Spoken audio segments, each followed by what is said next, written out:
ingay. Katrabaho eh. Under attack. Ay nako, ito na nga mga kabatang helmet. Ang ingay-ingay, ang ingay-ingay. Eh, kailangan daw maingay. Kasi kailangan siya pakinggan. Oh,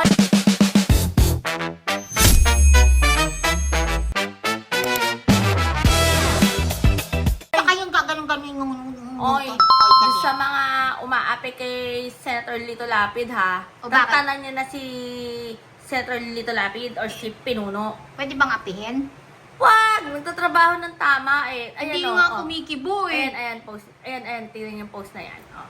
Nagkumpara si Mr. Lito Lapid or si Senator Lito Lapid at saka si Mr. Cayetano, ha? Alan Peter Cayetano. Mas marami pa palang naisulong na batas at naipasang batas. Talaga? Si, Senator Lito Lapid. Akalain mo yun? Oh, di ba? Tatahimik. Yung hindi kumikibo? Hindi kumikibo. Speechless lagi na sinasabi nyo.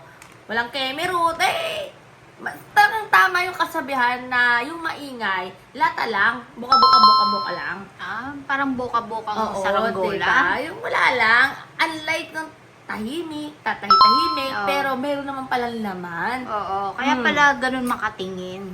Wow. Tinakasan na lang ng kilay. Oo, dun sa nagsasalita, kung nakita nyo yun, sabi ni Senator Lito Lapid, oh. Di ba? Ganun lang siya. Pareho silang artista. Oo. Pero tingnan nyo naman si Senator Lito Lapid, o, di ba? Mm-mm. Wala man talagang perfecto, mga batang helmet. Pero, syempre, nibigyan natin ng recognition and acknowledgement yung mga tatrabaho naman ng tama. At tatrabaho naman talaga, di ba? Pero di ba, nakakabilib naman din yung biglang lumuluhod.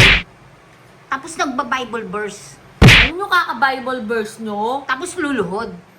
Ay nako, wala na akong masabi. O basta, bukas mag-abang-abang tayo ha. Abangan natin. Dapat talaga, nako, nakakahiya dun sa mga, alam niyo mga batang helmet, nakakahiya kay Senator Raul Roco. Yan yung mga magagaling eh, di ba? Yung mga kay Senator Rene Sagisag, di ba? Oo. Senator yon. Nakakahiya kay Senator Flavier. Oo. Di ba? Yan yung mga naging haligi talaga ng Senado. Yung mga kompanyera, Oh, diba? Cayetano.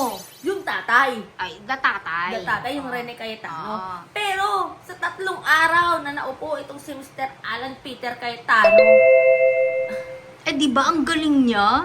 ha? O galing niya. Ang Kasi galing niya, di sa 3 ba? araw ng pagkakaupo niya, doon sa unang araw pa nga lang eh, ha? Oo, ang galing. Na-discarril na ang Oo, Senado. galing, na, diba? na bago na pananaw natin sa Senado. Magaling, ha? magaling. Paagaling mo, ha? Sana bukas talaga. Magaling ka pa din. Oo, at hindi na ikaw ang Senate President. At nakakaloka kayo. Tinanggal nyo pa si Senator Bam Aquino bilang chair ng Basic Edu. At sinong pinalit nyo? Si Robin Padilla. Oh, Pap, doon mapupunta. Sayang talaga ang tax natin. Sayang ang pinapasweldo natin. Ano matututunan kay Robin? Ha? Marte? Medyo. Ano kayo? Hindi na talaga nag-iisip yung... Oh, basta, videographer. Bukas. Abang tayo.